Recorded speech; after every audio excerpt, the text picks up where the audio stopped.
Hello guys, welcome back to my channel Stockmania. कैसे हो भाई लोग। तो आज अभी निफ्टी और बैंक निफ्टी का एनालिसिस पहले समझते हैं और हुआ क्या है, किस तरीके से हमारा प्लानिंग रहेगा। मैंने आपको बोला भी था कि एक नीचे कहीं ना कहीं एक जोन क्रिएट हुआ है, वहाँ तक का टारगेट पहला रहेगा हम लोगों का। और अभी मेन चीज़ क्या है guys, proper hammer formation daily time frame पे क्रिएट हुआ है। इसका मतलब कहीं ना कहीं क्या है कि बायर्स ने अपना यहाँ पे स्ट्रेंथ दिखाया है और बायर्स कोशिश करेंगे दोबारा से इसको हाई ले जाने का। बट ये ध्यान रखना, यहाँ से दोबारा हाई तक जाना इतना ज़्यादा इजी नहीं होगा। यहाँ पे रेंज बना सकता है प्राइस, थोड़ा बेस बिल्डअप करके फिर दोबारा से में ऊपर जाता हुआ नज़र में आ सकता है। बट अगर ये जो हैमर है, हैमर का अगर लो ब्रेक हो जाता है तो गाइज एक अच्छा खासा हम लोगों को शार्प फॉल देखने को मिलेगा, ये कंफर्म है। रीज़न क्या है उसका, ये समझने का कोशिश करेंगे। देखो एक चीज़ नोटिस करो, सबसे पहले मान लो ये लेवल है, ठीक है। ये जो लेवल था, ये लेवल कौन सा लेवल था, ये लेवल था गाइज, ये जो जोन टूटा था, जो ब्रेक हुआ था, ये जोन था। इसके नीचे मार्केट ने क्लोज भी करी थी कल की कैंडल, फॉलो अप भी मिला, बट कहीं ना कहीं एंड में रिवर्सल हम लोगों को देखने को मिल गया निफ्टी के अंदर। एक चीज़ मैं आपको और दिखाता हूँ आज, लर्निंग रहेगा ये आप लोगों के लिए काफ़ी ज़्यादा। ये जो हैमर बना है, ये जो बाइंग आया ना लोअर लेवल से, ये कहाँ से आया है मैं आपको ये समझाने का कोशिश करूँगा। इसके लिए हम चलेंगे 1 घंटे में सबसे पहले तो। अब 1 घंटे में ना कुछ चीज़ें नोटिस करो। आप मेरे को एक बात बताओ, जैसे ये चार्ट है 1 घंटे का, इस 1 घंटे के चार्ट में अगर आप लोग देखोगे क्या हो रहा है इसके अंदर, नोटिस करना। देखो ये तो एक रेंज है, ये तो हमें क्लियरली समझ में आ गया कि मार्केट क्या कर रहा था, ये एक रेंज में था। इस रेंज के बाद आप ये देखो कि जो लोअर लेवल की ये जो रेंज ब्रेकडाउन दिया था, लोअर लेवल पे दो सपोर्ट है। कौन कौन से जोन थे, एक तो ये, क्योंकि ये अगर आप देखोगे यहाँ से गैप क्रिएट हो तो यहीं से एक बड़ा मोमेंटम आया। उसके बाद कौन सा जोन था, ये जो आप एरिया देख रहे हो, ये वाला। अब आप नोटिस करो, देखो ये जो जोन बताया मैंने आपको, एग्जैक्टली अगर आप देखोगे उसी जोन तक प्राइस गया है। यहाँ से एक अच्छा खासा शार्प बाउंस देखने को मिला है। इसका मतलब आपको अब कुछ लेवल्स मिल गए हैं निफ्टी के अंदर जो बहुत ज़्यादा इंपॉर्टेंट होने वाले हम लोगों के लिए। अपर का रेसिस्टेंस आपको पता ही है, ये जो रेंज बना था, ब्रेकडाउन हुआ था, ये दोनों सपोर्ट जोन है, यहाँ से बाउंस हुआ है। अब इसका मतलब सिंपल सा क्या है, हम लोग इसमें क्या करेंगे, अगर मान लो प्राइस नीचे आता है, पहले तो ये अब आप लोगों को समझना पड़ेगा। अगर 1 घंटे में मैं बात करता हूँ, 1 घंटे पे अब ये जो हैमर बना है ना, ये एक बाइंग जोन है।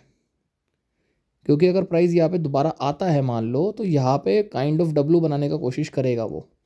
प्राइस ऊपर गया है, प्राइस नीचे आएगा, दोबारा से ऊपर जाने का ट्राई कर सकता है, क्योंकि यहाँ से काफ़ी ज़्यादा अच्छे तरीके से स्ट्रॉन्ग बाइंग बिल्डअप हुआ है निफ्टी के अंदर। अगर मान लो फ्लैट ओपन होता है, थोड़ा सा हमें रेंज चाहिए, ध्यान रखना। एग्जैक्टली फ्लैट ओपन होते ही ऊपर जाने लगे अगर मार्केट, मान लो एकदम खरीदना मत स्टार्ट कर देना, हमें एक रेंज चाहिए। अगर एक रेंज हम लोगों को मिल जाएगा तो बेस्ट है। क्योंकि आप एक चीज़ नोटिस करना, यहाँ पे हो क्या रहा है। अगर यहाँ पे आप देखोगे, यहाँ से ये जो मैंने लेवल मार्क किया, इंपॉर्टेंट लेवल था, ब्रेकडाउन दिया था, रिटेस्टिंग हुई, नीचे आया, प्राइस एक्शन बना के नीचे आया, यहाँ पे ब्रेक ऑफ स्ट्रक्चर हो गया 25,600 के लेवल पे। बट हमें क्या करना है, अगर प्राइस फ्लैट ओपन होके मान लो ये जोन तक, ये जो आप जोन देख रहे हो, ये जोन हमारे लिए इंपॉर्टेंट है। अगर प्राइस यहाँ पे सस्टेन करता है 10-15 मिनट, फिर ब्रेकआउट देता है, तो हम ये जोन का स्टॉप लॉस लगा के एक अच्छा खासा टारगेट हम लोग प्लान कर सकते हैं इस तरीके से। तो ये हमारा एनालिसिस रहेगा निफ्टी के अंदर, ध्यान रखना। इसी तरीके से प्लान करेंगे, कोशिश यही रहेगा हम लोगों का, जैसे मैं आप लोगों को प्लानिंग बता रहा हूँ ऐसी कोशिश करना। अभी बैंक निफ्टी देख लेते हैं एक बार, बैंक निफ्टी में क्या चल रहा है। सबसे पहले बैंक निफ्टी का गाइस डेली टाइम फ्रेम देखते हैं। मैंने इसमें आपको कल की, मेरे जिसने वीडियो नहीं देखी वो जाके देख लेना, मैंने क्लियर कट गाइज आप लोगों को बोला था, यहाँ पे जो दो जोन्स हैं, ये मैंने कल भी मार्क करे थे कि ये गैप जोन है। क्लियरली मैंने आपको बताया था कि ये गैप जोन है और गैप जोन मार्केट फिल कर सकता है। कल बैंक निफ्टी ने ये गैप जोन को फिल करा, एग्जैक्टली गैप का जो सपोर्ट जोन था, यहाँ से एक अच्छा खासा हम लोगों को निफ्टी के अंदर बाउंस देखने को मिला है। क्योंकि हमेशा ध्यान रखो, जो गैप होता है वो act as a resistance and support की तरह काम करता है। तो ये देख सकते हो, ये कितना प्यारा जोन था। ये पूरा एक गैप था, इसका जो यहाँ से एरिया था एज अ सपोर्ट बनाया, बाउंस ले गया। अब हमारे लिए अच्छी बात क्या है, हमें 59,170 का एक सपोर्ट मिल चुका है, जो चार्ट के अंदर क्लियरली विजिबल है। तो अब हम वेट करेंगे थोड़ा सा, अगर प्राइस नीचे आता है फिर जैसे ही वो बाउंस लेने लगेगा, हमें एक स्ट्रक्चर चाहिए होता है, ये समझने का कोशिश करो। भाई देखो प्राइस यहाँ से डाउन आया, ऊपर गया, यहाँ से डाउन आ गया, ऊपर गया, एक प्राइस एक्शन बना दो इस तरीके से। अगर ऐसा प्राइस एक्शन हमें मिलेगा, ये हमारा स्टॉप लॉस होगा, ये हमारा टारगेट होगा।